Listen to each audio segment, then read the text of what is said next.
읽습니다.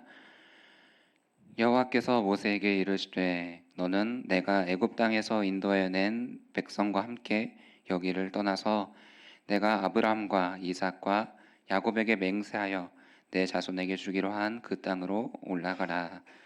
내가 사자를 너보다 앞서 보내어 가나안 사람과 아모리 사람과 헷 사람과 브리스 사람과 히위 사람과 여부스 사람을 쫓아내고 너희를 젖과 꿀이 흐르는 땅에 이르게 하려니와 나는 너희와 함께 올라가지 아니하리니 너희는 목이 곧은 백성인즉 내가 길에서 너희를 진멸할까 염려함이니라 하시니 백성이 준엄한 말씀을 듣고 슬퍼하여 한 사람도 자기의 몸을 단장하지 아니하니 여호와께서 모세에게 이르시기를 이스라엘 자손에게 이르라 너희는 목이 곧은 백성인즉 내가 한순간이라도 너희 가운데 이르면 너희를 진멸하리니 너희는 장신구를 떼어내라 그리하면 내가 너희에게 어떻게 할 것인지 정하겠노라 하셨음이라.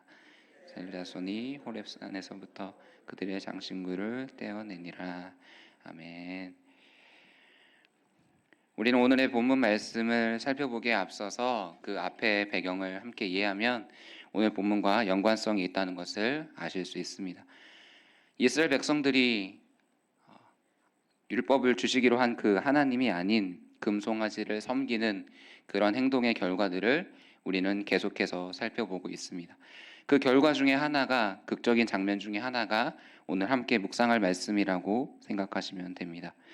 오늘은 그런 이스라엘 백성들과 함께 하지 않겠다라고 하시는 그 하나님과 이제 다시금 돌이켜 하나님을 따르겠다 하는 이스라엘 백성들의 모습이 주된 내용입니다.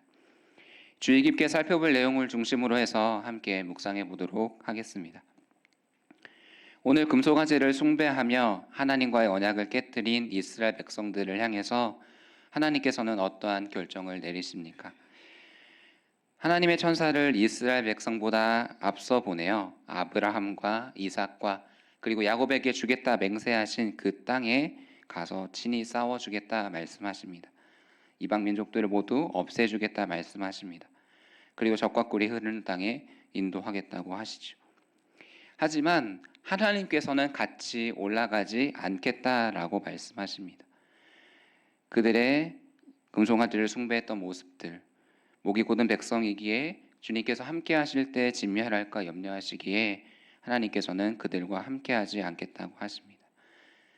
이스라엘 백성들을 하나님께서 이집트에서 인도하여 내신 후에 계속해서 이스라엘 백성들의 태도는 어떠했습니까?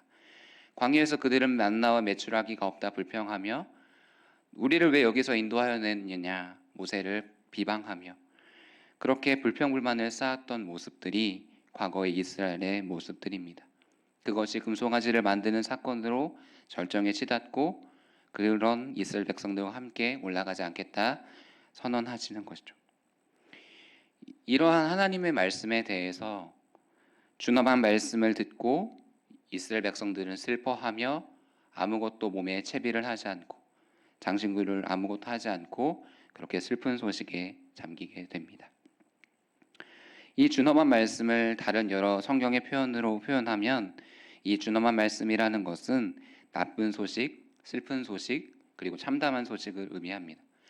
아무리 젖과 꿀이 흐르고 하나님께서 그 모든 이방 민족들을 없애신다고 할지라도 그곳에서 하나님이 계시지 않다면 그것은 결코 축복이 아닙니다. 그것은 결코 완전한 언약이 성취되었다고 할 수 없습니다. 그 소식을 이스라엘 백성들은 듣고 슬픔에 빠져버리는 것이죠. 이것은 출애굽기 32장 6절 말씀의 결과입니다. 그들이 일찍 일어나 번제를 드리며 화목제를 드리고 백성이 앉아서 먹고 마시며 일어나서 뛰놀더라.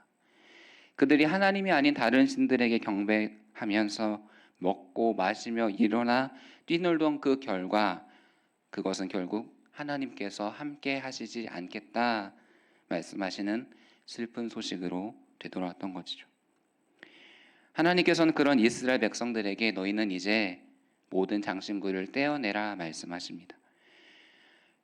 회개는 단순히 슬픈 소식을 듣고 하나님의 말씀 앞에서 나의 죄를 깨닫는 것으로 그치는 것은 아닙니다. 회개라는 것은 방향을 돌이켜서 원래의 정상적인 상태로 돌아가는 것을 의미합니다. 여호와를 떠나왔던 그 상태에서 다시금 여호와의 얼굴을 구하여 그분께 예배하고 그분께 제사하는 거기까지 나아가는 것. 다시금 우리의 신앙을 정돈하여 하나님께 나아가는 것이 진정한 회개입니다. 그렇기 때문에 하나님께서는 장신구를 떼어내라 말씀하시는 것이죠. 애굽에서 가져왔던 장신구, 그것으로 금송아지를 섬겼던 그 모든 장신구, 그것을 다 떼내어 여호와께 돌아가는 진정한 돌이킴을 보여주라 말씀하시는 것입니다. 오늘날의 그리스도인들의 신앙을 보면 행함이 없는 신자들이 참 많은 것 같습니다. 다른 나라와 우리나라의 큰 차이점은 무엇이냐면 바로 은혜의 홍수 속에 살고 있다는 것입니다. TV 속에서도 유튜브 속에서도 그리고 우리가 드리는 예배 속에서도 하나님께서 죄악을 제거하고 하나님께 회복하며 하나님께 돌아갑시다라는 메시지는 계속해서 우리에게 들려옵니다. 하지만 과연 우리는 그 가운데 행함이 있는지를 분명하게 점검해 봐야 합니다. 야고보서는 이에 대해서 행함이 없는 믿음은 죽은 믿음이다 라고 분명히 우리에게 경고합니다. 우리가 결단과 적용을 하기에 앞서서 한 이야기를 통해서 우리의 결단에 도움을 갖고자 합니다. 여호와께서 나단을 통해서 다윗에게 찾아가 나단은 한 이야기를 다윗에게 들려줍니다. 한 성에 부자와 가난한 사람이 살고 있었습니다. 부자는 잘 알듯이 양과 염소가 너무나도 많은 부자였고요. 가난한 사람에게는 암양 한 마리밖에는 없었습니다. 그 암양은 이 가난한 사람과 함께 잘 때 팔에 올라가서 자기도 하고 아이들과 함께 뛰놀 정도로 정말로 귀중한 양이었습니다. 이제 나그네가 부자에게 찾아와서 부자가 베풀려고 했을 때 그 부자가 준 양, 부자가 잡아서 잔치를 베풀어 준 양은 어떤 양인지 아십니까? 바로 나그네에게 하나뿐인 양이었습니다. 이러한 부자와 가난한 사람에 대한 이야기를 듣고 다윗은 나단이 하나님께서 자기에게 하시는 말임을 깨닫습니다. 그리고 그 뒤에 일어나는 모든 결과들을 받아들이고 하나님께 다시금 돌아가는 그러한 선택을 하게 되죠. 혹시 우리의 삶 가운데 하나님의 말씀은 듣지만 여전히 짓는 죄악은 없습니까? 우리가 하나님과 가로막혀 있는 그 장애물이 있다면 그것이 무엇인지 우리의 영적인 상태를 면밀히 진단해야 될 줄 믿습니다. 영적인 건강 검진이 필요하다는 것이죠. 우리는 과감히 돌이켜 우리와 하나님과의 방해하는 그 요소를 제거해야만 합니다. 죄악을 진단하고 그 앞에 서는 것은 결코 쉽지 않습니다. 때로는 괴롭고 슬프며 나 자신을 만나는 것과 같은 그 슬픔 속에 때로는 도피하고 싶을 정도로 때로는 수치심을 느껴 내가 어떠한 이러한 존재인고 하는 그 슬픔이 마치 이스라엘 백성이 슬픔에 잠겼던 것처럼 그렇게 잠길 때도 있습니다. 하지만 요한일서 1장 9절은 다음과 같이 이야기합니다. 만일 우리가 우리 죄를 자백하면 그는 미쁘시고 의로우사 우리 죄를 사하시며 우리를 모든 불의에서 깨끗하게 하실 것이요. 오늘 본문에서 나타난 하나님을 우리는 오해하지 않기를 원합니다. 그분께서 하신 말씀은 내가 더 이상 너희와 함께하지 않을 거야. 너희를 완전히 내어 쳐버려서 언약이 완전히 깨어져 버렸어 라고 말씀하시는 그 장면이 아닙니다. 나는 너희를 회복하기 원해.